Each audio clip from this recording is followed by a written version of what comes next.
जॾहिं तमाशाई गोड़ कंदा आहिनि तॾहिं रांदीगर ध्यानु कीअं रखंदा आहिनि।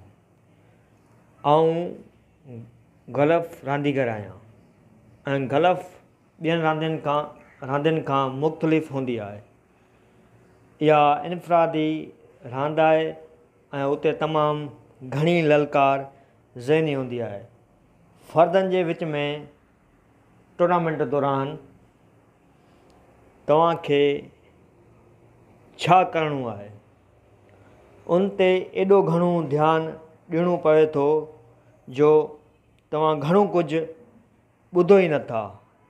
ऐं गल्फ़ जो हुजूम बि आम तौर ते सम्झो ऐं एतिराम कंदड़ हूंदो आहे। जेकॾहिं हिकु वॾो हुजूम तव्हांजी पुठिभराई करे थो ऐं ॾाढो घोड़ करे थो, उन जे घणो करे माना इहा हूंदी आहे त तव्हां सुठो खेॾी रहिया आहियो। तंहिं करे तव्हांखे शिकायत न करणु घुरिजे। राइडर कप जहिड़नि वॾनि मौक़नि ते तमामु वॾो हुजूम थी सघे थो। कॾहिं कॾहिं एॾो गोड़ करे थो जेतिरो फुटबॉल जो हुजूम कंदो आहे। तमामु घणा नारा गाना ऐं हुकार जॾहिं पंहिंजे इलाइक़े जो हुजूम उन सां तव्हांखे बहितर खेॾण लाइ टेक मिले थी। हुजूम तव्हांजो नालो वठी नारा हणी उन खां बहितर ॿियो कुझु बि न आहे।